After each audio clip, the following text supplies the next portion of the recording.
Hi everybody, welcome to this week's Weekly Roundup. I have a short list, so I always say that and somehow it's still 10 minutes, but let's see. I wanted to provide a couple of updates. This week we had a public safety and welfare meeting and they talked about two important things. One was temporary, permanent, partial closure of South Water Street. So this is the area between the library and the town square. There was discussion about duration of time, who should close a road, just a lot of healthy discussion about what's best and safe for the community, and also kind of honors the design and the intentionality around the investment in that space. The long and short of it is no action was taken this month. So as far as I'm aware, they're asking for us to do a traffic study. So we'll do that traffic study and then go back to the committee with the results. I think at this point, if this is a topic that's of interest to you, I'll do my best to mention it here. Otherwise, watching the public meeting notice in the next couple of months is probably where you'll see an update next. They also discussed the special event permit. So that's been one that's been discussed monthly for the last few months. As I understand it, there's going to be one more meeting, hopefully, is what they're thinking, in January. So January will kind of be that final pass of that topic, and then that ordinance will head to council for council to consider it as well.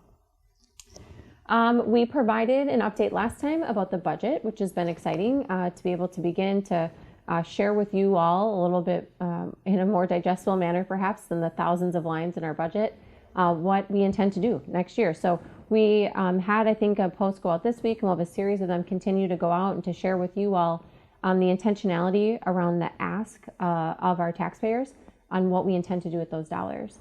I want to just mention, there's no particular order to them. We write goals as a leadership team. We don't prioritize those goals 1 through 5. They're just numbered 1 through 5.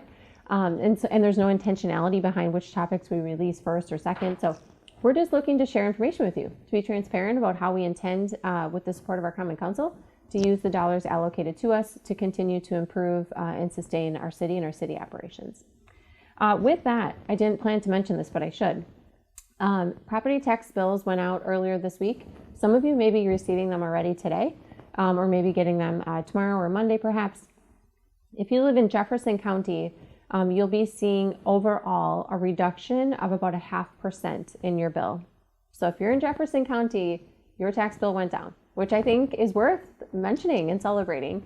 If you're in Dodge County, you received about 0.5% increase. So from all of the governing jurisdictions in Dodge County, that increase is about 0.5%. So although it's not a decrease or stay the same, it is still, especially in this world of inflation right now, it is still a very good, I think, work by all those governing bodies to produce an ask to the public that will allow them to continue to grow and sustain operations and have it be just 0.5%. So property tax bills are headed your way. There's a few different ways to pay those. All that information will be in your tax bill.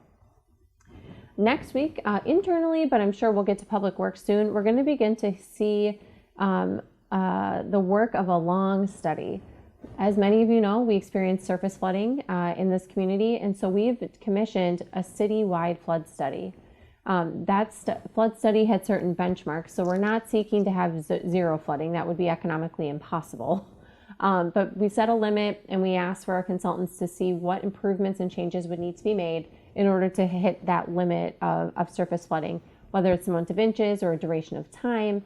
So we're going to begin to distill all of that work down into digestible information for our elected officials and for you all, our residents. And then just please watch Public Works for more information on when that study will make its way to committee.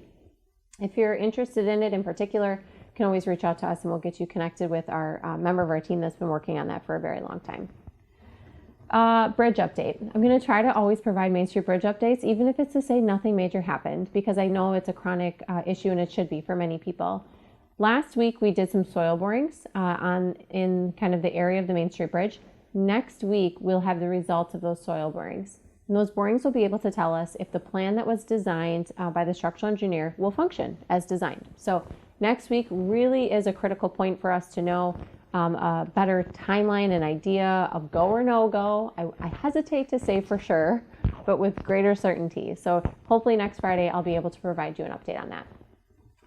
On the development front, a couple of things have happened this week. So we've been working for maybe a year and a half or so on land over on Allworth Street near Watertown Regional Medical Center. That land is now under contract, and we have been working with the people who own that land to continue to evaluate and do some due diligence on the concept and feasibility of having multifamily housing there. So I'll continue to update you on that one. As it is with all developments, they take time, more time than I ever imagined they could, but it's all for good reason and good effort. So there is work happening on the northeast side. On the southeast side, there's a larger area of land also for residential development that we've begun to work a bit on with an entity that is interested in having that land under contract as well. So we have some work on the northeast side, we have some work on the southeast side. If you go to the southwest side, this is the land the Greater Watertown Community Health Foundation owns. That land is chronically undergoing the necessary assessments to be able to ascertain what types of development can go where and to what density, the costs around that. I know we have a meeting coming up next week on that area. And then on the northwest side of the city, we continue to work with Grey Wolf on their uses and layout of the land that they own. So we have 4 major projects going in each quadrant of the city, and then right in the center of town. Just yesterday, we received the deed to have the land back to us that was once going to be the T-Well Enterprises development. So the land is the city's again. Next week, the Finance Committee will see the request for proposal that we are going to be putting out, and will help weigh in on the timing of that. So as soon as next week, potentially, that land will be back open, if you will, for proposals to be submitted to us in order for us to evaluate what the next project for that site may be. So I want to just be able to kind of lay out the major projects. And of course, there are really important other projects happening of a couple of business expansions, a couple of new businesses, a relocation of a business that we're always working on throughout all of those projects. But I just wanted to kind of highlight the major, larger ones that are occurring right now as well. Switching completely gears, now is the time of year for scams, and I'll admit they're getting better and better every week. I mean, someone approached me and said, "Did you really send me this text message to ask me to do this?" No, I did not, was the answer. So I just wanted to give a reminder, and our PD has as well. I think our PD recently shared a DOT scam, so someone that's pretending to be the Wisconsin DOT. If you're ever in doubt, the best rule of thumb is just to call that person or call that business who's requesting information from you or requesting money from you, or better yet, telling you that they're going to give you money. Call them, verbally speak to someone, and validate that before you provide any information. The holiday time of year is the time of year where they really try to get you to click on something, and that click even can be detrimental at times. So when in doubt, just make a phone call. On the recreation front, we have a couple fun, exciting things still going on. So we have Make Your Business Sparkle. This is our tree contest down at the park, down at the town square. Take your phone, check out the trees, scan your favorite one. That goes until December 15th. So next week, Friday maybe, that contest ends. The Winter Wonderland is throughout our downtown. There's again QR codes that you can scan. I think you can vote for up to 3, but don't hold me to that. Of your favorite business window decor. So that's available for you this weekend. And Deck the House starts today, which I just love this one. And I think you guys know that I do, but the map is out. So take a look at the map, plan this weekend or whenever you have time to visit all the homes, and then vote for your favorite. Non-holiday related on the rec front, we are still registering for ballet, tap dance, high school level intramural basketball. And then we have a couple of travel options available through our senior community center. And so which is newer for us. So they're going to be doing a presentation on what these larger travel companies are providing our seniors in the way of senior travel. We also have soccer clinics coming open for the winter, water aerobics, and winter swim lessons. And then I wanted to just make a special point to say our recreation department and our library have worked together to have one calendar for the week of holiday break of all of the events that they're offering together. So you can, find that on Facebook pages.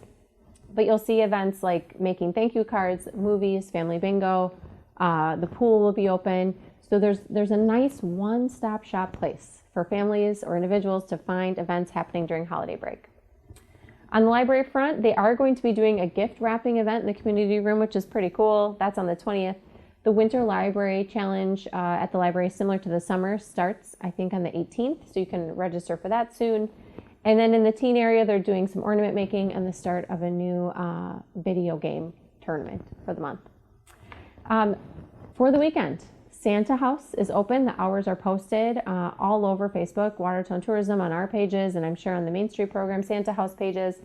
I know a local business is doing a Christmas extravaganza. I know plenty of local businesses are doing holiday specials, and I know there's a local vendor event on Sunday as well. So, and there's concerts on Sundays. There's just a lot, again, to do this weekend. And as I always say, Watertown Tourism is your spot for more details.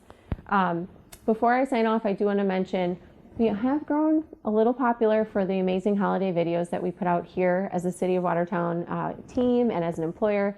We are doing a series of videos this year, a little bit different than we have in years past. And we're going to start dropping those videos on Saturdays and Wednesdays. So keep an eye out for those and have a good weekend. We'll see you next week.